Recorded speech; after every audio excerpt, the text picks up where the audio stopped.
It's time to strap our boots on. This is a perfect day to die. Wipe the blood out of our eyes. In this life there's no surrender, and there's nothing left for us to do. Find the strength to see this through. We are the ones who will never be broken. With our final breath, we'll fight to the death. We are soldiers, we are soldiers. Hello, everybody. It's Daphne here with Laura Entertainment. We are doing our second episode of Interviews with Soldiers, and we have with us Mr. Todd Neiss. How you doing? I'm doing well. Thanks for having me. So let me ask you a question, Todd. What branch of the armed forces did you serve in? I served in the Army for a little more than 20 years. 20 years. Wow, that's a long time. Yeah, long haul. Just recently retired, in fact. There you go. So as far as touring, okay, where all have you been in the Army? Well, I've been everywhere from Germany to Jamaica, Kuwait, Ireland, and all over the U.S. But as far as combat tours, I did a tour, a 400-day tour in Iraq in 2010 and 11. Wow. Wow, that was the worst time to be there too. Good Lord. So what was it like for you to be over there after all that went down? It was it takes a big adjustment, obviously, to be away from friends and family for well over a year and to be thrown into a whole different culture than what you're used to. And takes a lot of adapting. And I was stationed at Joint Base Balad, just north of Baghdad. And the Joint Base, it was both Army and Air Force. But I guess what really took a little bit of getting used to is being bombarded by mortars and rockets and gunfire almost daily that entire time. Uh, but I have to tell you, Daphne, it's kind of probably hard for your listeners to understand, but I'm sure military people will, that you actually get used to that in time. Um, at first when you get there, it's like, oh my God, they're shooting at us. But we got a job to do, and it's not just shooting back. So you get an announcement over the PA system on the base that we're taking incoming fire, take appropriate precautions. And at first you're running around. Oh gosh, where's my helmet? Where's my flight vest? Where's the bunker? After a while, literally after 3 or 4 weeks of that, it's like if it's my time, it's my time. I mean, I could be in the process of running to a bunker and you're out in the open. So we pretty much just hung on and said a little prayer and waited for it to stop and then just kept on doing our business. But that was interesting to say the least. And we were operating under some very restricted rules of engagement that frankly would not allow us to return fire if they were more than 300 meters away from our base perimeter. So, and they knew that as well. So they'll stand off at 350 or 400 meters and shoot at us. So they wouldn't let you return fire on them, even though they were shooting at you from just being that far away? Correct. And they were using indirect weapons for the most part at that range, mortars, rockets, but they would shoot a couple more. It wasn't like they were trying to take the base. It was just more like harassment fire. And they just hoped that they would, kill or injure somebody or blow up some equipment in the process. But they would fire off two or three, say, mortars, from the back of a pickup truck, and then they'd be down the road within a minute, you know. So we were told to depend on, of all people, the Iraqi police. You know, it's like we call 911. Yeah, we got some guys shooting at us. And of course, we had drone coverage, so we always had drones in the air, UAVs that were flying, and they were on. They could actually engage from the air. We also had a big aerostat balloon that was up, oh gosh, probably 1,000 feet up with long range cameras on it. So it was kind of market. Yeah, it kind of felt like we us on the base were kind of handcuffed unless they came within 300 meters to get that to ride it out. That Oh, felt good. I've got 3 military kids, so luckily, I mean, well, one of them did see a little bit of action. He was a Marine, and then my daughter, she got out, and then my son, he's still in, and right now I mean, he's stationed in Fort Hood, but they've got him in California doing something. I don't know, looking for UFOs. Who knows? Probably, I'm not even going to deny because I'm telling you what, I've got footage on my phone from stuff I just caught in Florida. I just haven't put it out there to the world. You know Oh, what I mean? really? Oh yeah, I We had know. 2 days in a row.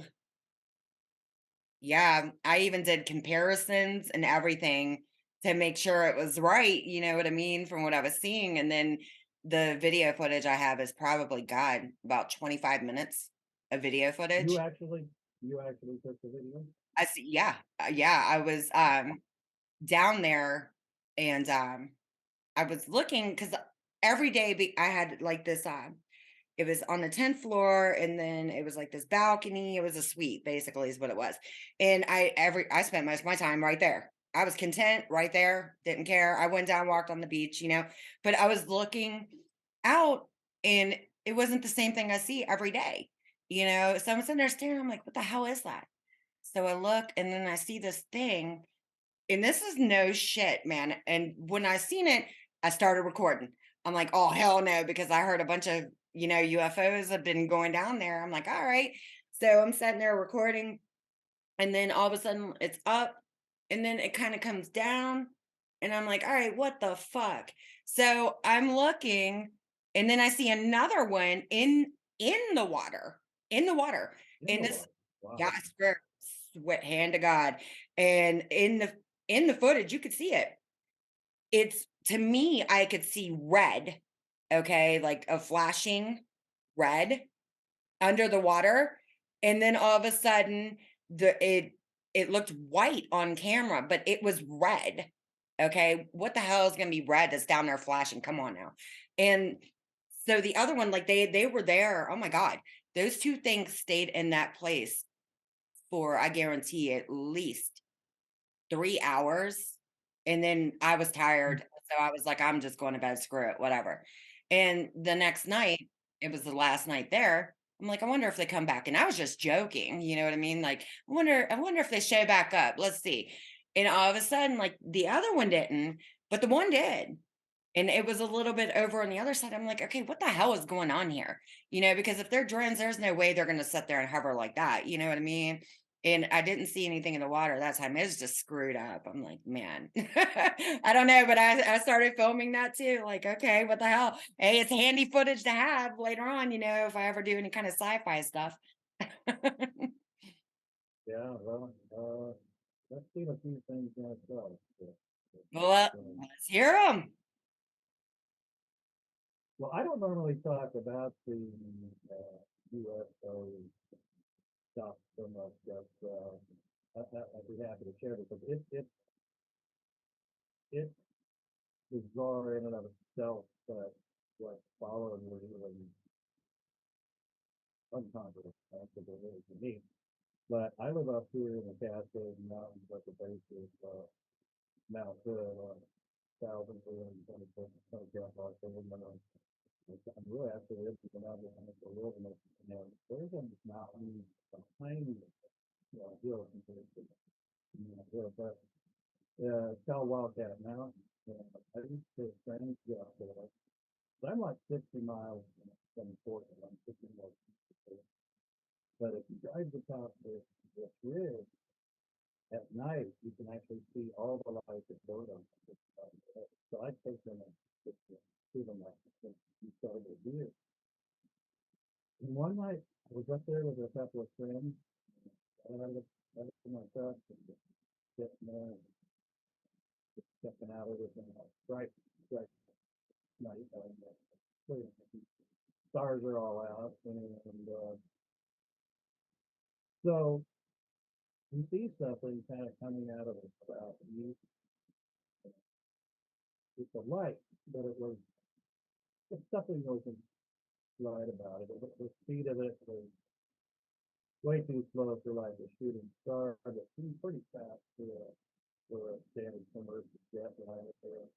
So we're looking at it, all of us, all four of us, check that out. It's coming our direction, and the closer it's getting to it, the brighter it is.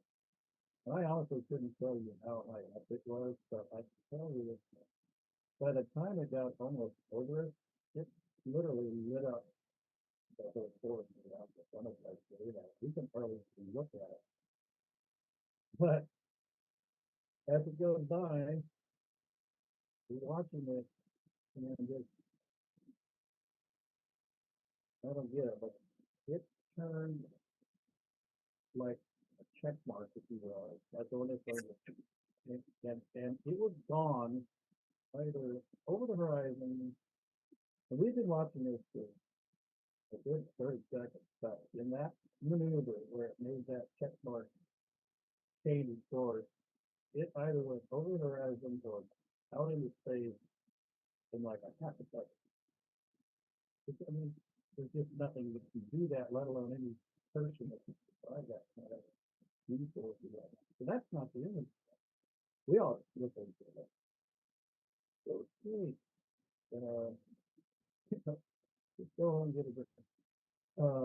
Now, fast forward, maybe 2 months later, I'm about 70 miles south of here, doing some wildlife research, and we were along the Malala River up on the headwaters, and decided to camp there. So one of my buddies sent me to camp, me and this former sheriff, retired. He and I are standing up at a bridge development, talking. We're in the middle of nowhere. That's good. Yeah, you can try to I remember Fred talking about when he was on patrol, having some sort of a UFO not only fly over his patrol car, but follow him. Okay. Well, can you, recount that? I mean, you told me a long time ago. So he tells me his story, and I go, you know what? I gotta go. I think I can have this up for months ago. And I start this strategy, right? Again, I'm 70, 80 miles south, and in the middle of that. And suddenly, Fred looks over my shoulder as I'm describing the light and says, you mean like that? No, yeah. I turn around and like, my mouth got put on it. No, I think that. No. It's following you. It did. No, it's crazy to see it once. It's beautiful to see it twice. But to happen as I'm describing it. It could have happened an hour earlier, an hour later. No, while I'm talking about it, this thing reappeared or something like it. It did exactly what that one had done a couple of months ago. And I'm just like, are Wow. you listening to? I mean, did I just conjure that by describing it? Because it's just, it was like right on cue. But yeah, so I've seen stuff. I don't know if I described as alien technology so much, but by definition, I've seen flying objects that were Did you see anything when you were in what's service? that? Was you in the service when that happened, or was that after? No, I was actually between stints, I believe. I served from 1989 to 2000, I served until 1996. So just over 6 years. And then I took a 9-year break in service. And then after all three of my sons got in after 9/11, I felt like Dad kind of sitting on the sidelines being a banker. I think everybody My wanted to kids, join the military after 9/11. yeah, and my kids are getting deployed, and I'm like, they grew up with me, and mom and dad, and I can't help but think that's probably very children from the military. And so I, made the decision to re-elect active duty and serve out the balance of my 20 years time. Wore a lot of hats, but no, that I believe that episode, those episodes I just mentioned, happened while I reverted back to civilian life between COVID. Yeah. Well, there's some weird stuff happening in the military, but not that. Oh, I'm sure, but I mean, there are things that they're never gonna tell anybody. You know what I mean? It don't even matter. But now they can't deny anything now because everybody has cameras. So, you know what I mean? What are they gonna say? Everybody's full of shit. Which, knowing them, they probably would try to say that, but we all know. We know that they know that we know. You know what I'm saying? Right. Well, Screw. I mean, with the advent of the internet, social media in general, like you say, everybody's got a camera on them at any given time. You can only sit on certain things for so long, and now when everybody's got a camera at the ready, it's more likely that civilians are going to get their hands on this stuff if it's usually the military stuff. Yeah, yeah. So when after you got back, and this is a question I asked the last person, I mean, settling in, because I know that they have to do the evaluation for you to be released out of the military. So what was it like to come back and settle in after going through all? Different, completely different, to be honest with you.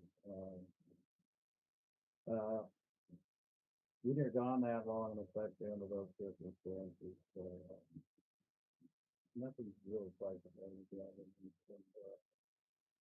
Of course, there's PTSD, and in my case, I was really upset with this one. I just got 100% totally different. There's various different stories. A lot of video interviews about that. It's not just that. I mean, PTSD, a lot of people don't realize, I don't know, it could be a good thing or bad thing in a certain respect. I mean, there's this hypervigilance where you're constantly in a state of readiness that at any minute something's coming. And so you're in a very hyper prepared state of Fight mind. or flight mode? Yeah, and there's you position yourself on things like you're going to go to restaurants and stuff. You don't want to have your back to the door. You get out of your back to the wall so you can kind of maintain your line of fire. But but I'll tell you, they say it's good and bad. And uh, it's actually saved my life on a couple of occasions where I had been afflicted with the PTSD. I might not have survived it. In one case, I had a driving a Corvette, and suddenly the gas pedal on its own went to the floor, and my car just curled out of control. And I did a complete 360 at 60 miles an hour. I did a complete 360 with 4 lanes of 5.5 5 and did everything perfect. Braking, counter steering. I mean, I'm going sideways and backwards at 50. I'm looking at people's headlights, and I got through that whole thing, threw it into gear, raced back into the freeway, and got off the next exit. You know what bugged me the most is it didn't bug me at all. Normally, after something like that, I would have been like shaking and just adrenaline rush and all this stuff. And I brought that up with my counselor. I think what's county a couple of years after $50. When I describe that to you, it's classic PTSD because you were, you know, like string wire, tripwire, you were ready for anything so that when anything happened without warning, it's just natural to do to have a much quicker response time. And there's been a couple of cases like that where that sense of alertness seen or handled like that. But it can be frustrating over time because there's kind of a got a bit of a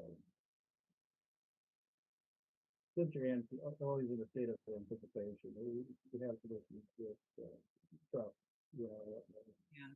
especially with things when they don't have to do kind of thing. So, no, it did change my life, and in the long run, it cost me a million. And but to be honest with you, I think I wouldn't go to school again. But so many amazing experiences, learned so many skill sets. I wore so many different hats in the next 20 years. That it's really given me a well-rounded lifestyle and skill sets to work with the So, what do you got going on now? What's going on? Well, now that I'm quote unquote retired, seems like I'm busier than when I was working. When I first retired, it was like you drag out a real paper calendar and you're like, okay, all these white squares, you kind of have to force yourself to start filling in those squares or you're going to go square and you're going to really get unfortunate return to work. So I retired at 57, but what it did avail to me was the opportunity to follow one of my passions, um, which was uh, uh, what's the word I'm looking for? As strange as it might be.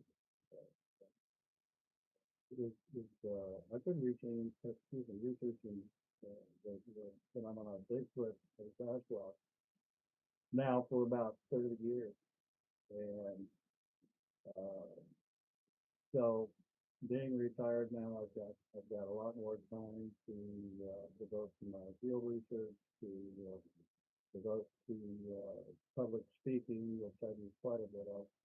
And I'm writing a book currently about time. Settle out by now, but I haven't had the time. So now I've been retired for 3 years, and now I've got that time. So I'm doing a lot more traveling, a lot more research, speaking, working on documentaries. Got a couple out right now. We'll be working on another one in July, Minnesota. Yeah, so and the funny thing is that well, I was getting at it. That the funny thing is, ironically, my interest in the subject actually happened uh, in the in the in the process of military training back in 1993, where my unit, 1249 Combat Engineers, uh, were tasked to go up into the coast range, the mountains along the coast in Oregon, where we would practice our skills as combat engineers. We use a lot of explosives to blow up bridges, roads, minefields, and such. And so we had three rock quarries that we were blasting at, and everything was, that standard operating procedure until we set that last charge. These three charges were done in individual rock quarries. We set that last charge and were convoying away from the intended explosion to a safe staging area. And I happened to be a passenger when the second Humvee, the authority of the convoy. And so I had the liberty of looking around the countryside instead of focusing on driving and having hunted that particular area, that particular unit for both deer and elk. For several years, it was just natural for me to look for wildlife. So we come around a kind of And the second flat site, the one we had detonated at maybe hardly an hour before that, a large explosion, all of it was huge explosion, comes into view, and I see these three dark figures standing right out in the middle of this quarry, and I put thought, what are these people doing there? And the more I looked, focused on what I'm looking at, it's like, those aren't people. Yeah. Oh yeah, they're standing up on. They're all three of them are standing up on upright on two legs. But they were watching. They were so three of them in a row watching our convoy across the ravine as we were descending the hill away from this explosion. And it wasn't a brief sighting like so many big ship sightings. Something like that. I watched them for I estimate about 25 seconds. Even though that doesn't sound very long, if you look at your watch, you better like that. Especially, in light of what I was witnessing, it seemed like an eternity. And, they didn't have the profile of a human. I mean, aside from the fact that it was enormous, they weren't wearing any clothes. They were jet black from head to foot. Mhm. The middle one, I mean, they were built like bodybuilders. The one in the middle is probably 9 feet tall, and the two on each left and right about maybe 7.5 feet tall. But it was also the activity that they were exhibiting. One in the middle stood there like a statue. It didn't seem to move at all, but the two either side of it were rocking side to side, swaying left and right, and in the process, it was long pendulous arms that extended below their knees and swinging back and forth in front of their knees. And they did that for the entire 25 seconds until we rounded the next corner and I lost sight of them, and they just kind of collapsed off in my seat. So they were pissed off that you all were out there blowing shit up. We were blowing up there. I mean, we were rocking their world big time, and that's what's so unusual, that is the fact that any other animal, think about it, even humans for that matter, any other animal would go the exact opposite away from that area, and yet here was a species that I don't know so much they were testing, they just wanted to, they were scouting us, they were watching us, they were trying to observe us and understand what we were doing out there. But that level of curiosity that is able to supersede what you would consider a natural tendency to run away and get away from that sort of activity tells me that they're intelligent. Wow. I mean They're that curious, that they're that curious. level of curiosity is the need to know. Do you think the deer's going, I need to go back there, I need to know what they know, a deer's gonna go about.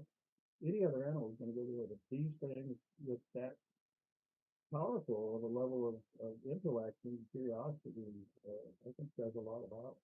So, anyway, just to wrap that up, that the story there is just, we got down to that safety area, and a guy saw me staring off in the distance toward that second quarry, but I couldn't quite, I don't know, get my eyes on it because of a little bit of a hill that was blocking it. But he seeing me looking off in the distance like that, he walked up to me and he said, "What you looking at?" I said,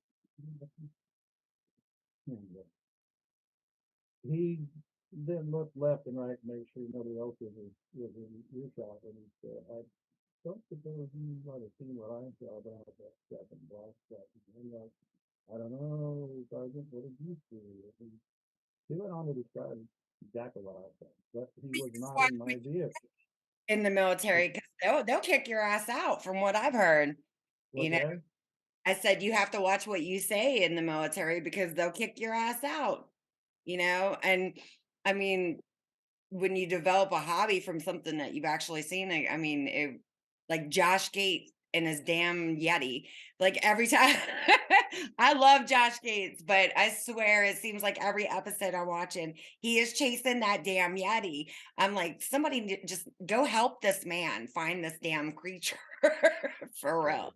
You know, he Hey, kills me with that.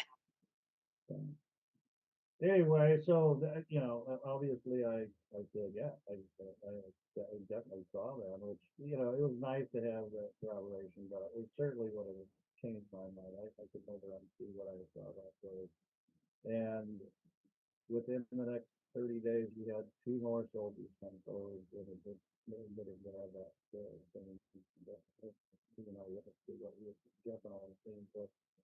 So very unusual in terms of Bigfoot families, but there were multiple eyewitnesses, multiple uh, creatures, which is pretty rare. Usually seen as a single entity, and then of course just the nature of what we were doing, really often in the world. So yeah, and so I've been hooked ever since, and yeah, I did have a little bit of concern with the military as far as as qualify for, you know. But no, it's kind of like people just kind of laugh it off. You get a lot of patronizing, They would be you laughing know, if their asses were standing face to face with one of them. right? So I'm like, it's all right. I used to be like you too. So I don't have a problem with skepticism. I prefer some constructive criticism based on research and scientific data, but just abject skepticism because you don't want to believe something after home. But that's okay. Like I said, I was there myself. But yeah, now it's been 30 years, a little over 30 years on April 3rd this year that I've been doing my thing in that regard and doing a lot of research, meeting amazing people. I actually put on a conference. I call it, it's not like any of the conferences that I do, that I go to around the country where people, they pay stuff with the public, they pay admission and they have vendors and all that whole circus. Mine is something I came up with actually in 2008 after having met a lot of really important people in that field. I thought about it. Wouldn't it be awesome to get all those people together at once? What if they're interested? That's the most, and then getting together and getting talk, networking, socialize, and so I came up with that idea to put together something more along the lines of a retreat for Bigfoot research. Private invitation only, not open to the public, no media, no vendors, just a big kumbaya moment around a bonfire for 3 nights in a camping kind of setting. And I gave it, because we do this along the Oregon coast, I gave it the funny name of Beachfoot. But Beachfoot's taken on a life of its own. We've had people come from not just all over the U.S. and Canada, but from Russia, England, Australia, New Zealand, and at their own expense mind. Most of these people get paid, for the transportation, lodging, all that stuff. Right? This is the only gathering where they actually pay us just to offset expenses. But it's 4 days, 3 nights in the coast range, and this year will mark our 16th. That's coming up in about 10 days. But we limited at 100 people. And like I said, it's taken on a life of its own, but it's done exactly what I wanted it to do. It's gotten all these people together who, in some cases, might have felt the other word as competition. Yeah. Now there's friends. Now it's like, oh, no, now we got to meet you and see what you look like 48 hours ago. But it's time we leave, and you really get to know each other really well and it shows. No, You need it's a to lot check of out fun. the gorge. What's that?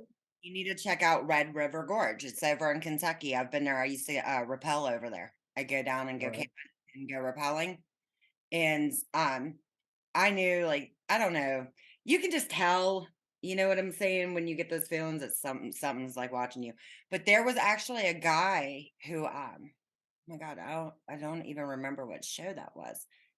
He caught footage and then he went back with a gun, obviously, because I guess some things are big. You don't know if they're going to kill your ass or not. You know what I'm saying? You better have Right. something with you. What are you going to do? Throw Right. rocks? That's not going to do anything. But I No. mean, the gorge, if you haven't been there yet, you need to go. It's in Kentucky, Red River Gorge, and it's beautiful. And there are so many, like everybody goes there, goes camping. There's all these different places. And if you like to rappel, there's big cliffs Yep. and but like there's supposed to be a Bigfoot running around loose down there somewhere in the gorge. And I wouldn't put it past it, to be honest with you. Yeah, Seriously, well, check that out. I've done research all around the U.S. and Canada and Alaska, and quite a bit back there. Not Kentucky, but Arkansas, Ohio, Pennsylvania, kind of all around there. But right after our beach book gathering, 3 days later, we're taking off here from Oregon and heading to Arkansas, Yeah. pulling our 32-foot travel trailer, and we're going to spend about 6 weeks out there, kind of using that as a base, a jump off spot. We got family there and stuff out there, but it's like that'll be kind of home base. But we want to take some treks out east and south and north, and so I'll keep that in mind. Red River Valley. Red River Gorge. I'll text it to you. I'll make sure. Yeah. Yeah. Please do. All right, we are going to wrap this up. We are going to tell Todd, thank you very much for coming on today. And we look forward to definitely bringing you back on later on, to find out what else you get to see out there. And if you could like reach out to Josh Gates, maybe you can help him find the Yeti also. Because somebody's got to help. I've got him on speed dial. There you go. All right, reach out. No, I'm just well, thanks for having me. No It's been a lot problem. of fun, and anytime. Yeah, no problem. Love having you. All right, you guys, we're going to wrap this up. We're going to say goodbye, and you guys have a great day, and we will see you next time. Bye.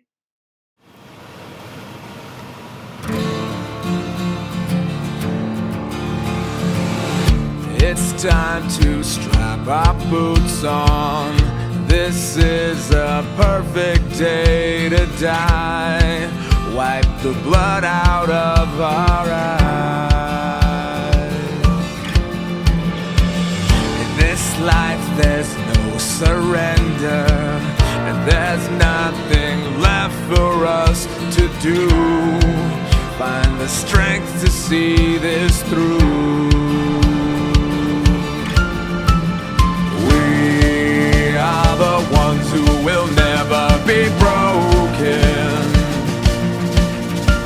With our final breath, we'll fight to the death. We are soldiers, we are soldiers. Whoa.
taking all the money that he'd win to spend it all on bailing out a friend.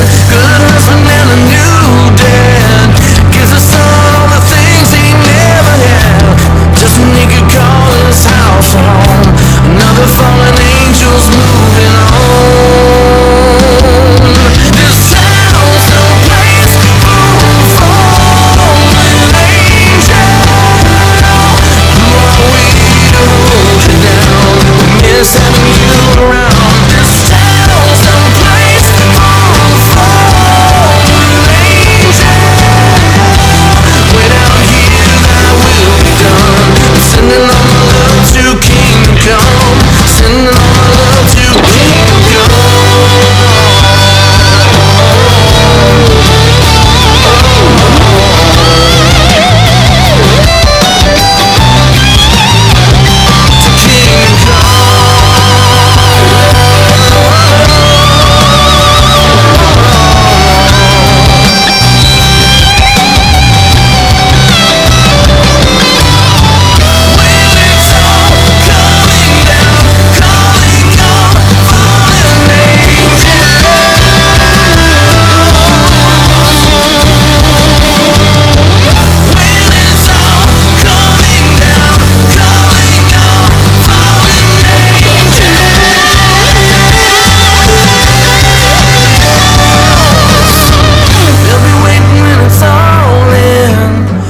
Feel him everywhere I've ever been.